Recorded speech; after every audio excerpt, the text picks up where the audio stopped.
Баярлалаа Эрдэнэлга. Энэ цаглаг залуу байна. Дуур гэж сайхан орлог шүү. Тэрийг бас ойлгож үзэх хэрэгтэй байдаг баг.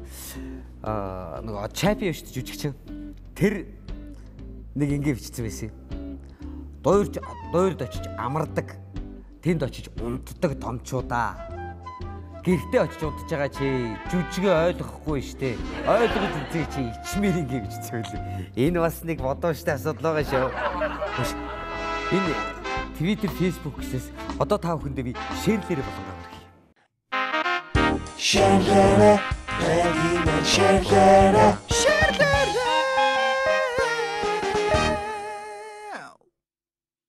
Шеэрлэрээ болонд юу ирсэн байна гэхээр. За шеэрлэрээ болонд хамгийн анхны та бүхэнд хүрэх мэдээлэл бол энэ одоо бизнес стайл гэж юм. Би болчих орчин үе. Тэрийг анхаа гэдэг залуу ингэж бичсэн байна. Хамтарч хийх, хамтрагчтай морих, ховоор ажил явуулах, хог дээр гартал болохыг бизнес стайл. Энэ яг үнэн шүү.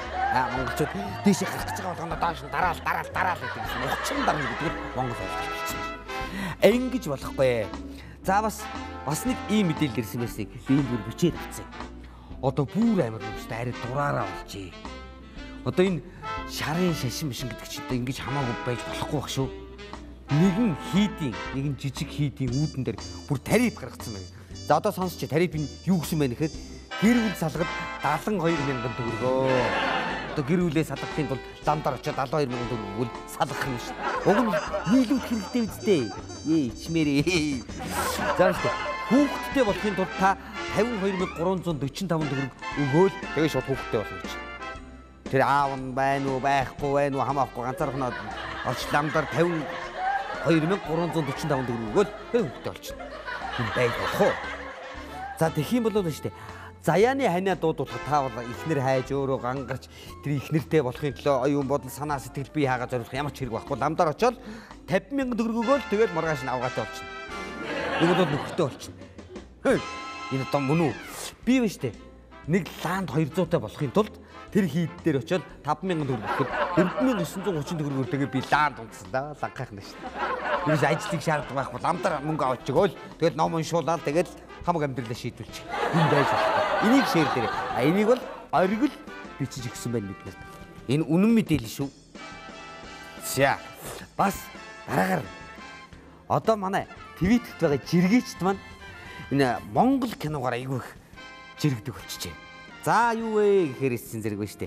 Твиттерт байгаа жиргээчд одоо энэ үзүүлэх гэж байгаа дүрсийг та бүхэн маш сайн санах бах. Энэ бол Сүхбаатар киноны Богд хааны хэсэг. Богд хаа яадаг гэж Орос руу илж давтлах гэж байгаа бичгийг Сүхбаатарт тамгалж өгчөөд би юу хийч вэ гэдэг штэ. Гэтэл жиргээчд маань нэг буруу юм биччихээд тэр Богд хааны зургийг тавиад би юу жирэгч вэ гэдэг болсон юм штэ. Энэ бас хөвтэй. За PC эзэнтэй хэрэлдчихэд PC-нд очиж орох зөвшөөрлө хаагдуулсан нэг нөхрийг энэ хүнийг Эрдэнэ гэдэг. Годомжныхаа PC-ний захиралтай хэрэлдсэн учраас хаана очиж жиргэхээ мэдэхгүй яваа. PC ч. За энэ үчлэн шеэрлэр болон зөндөө олон юм байна.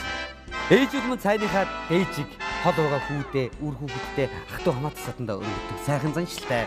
Гэтэл одоо мэдээж олон давхар байшинтай болсон юм чинь 5 давхараас 6 давхараас 8 давхараас өргөлөж байгаа нь мэдээж.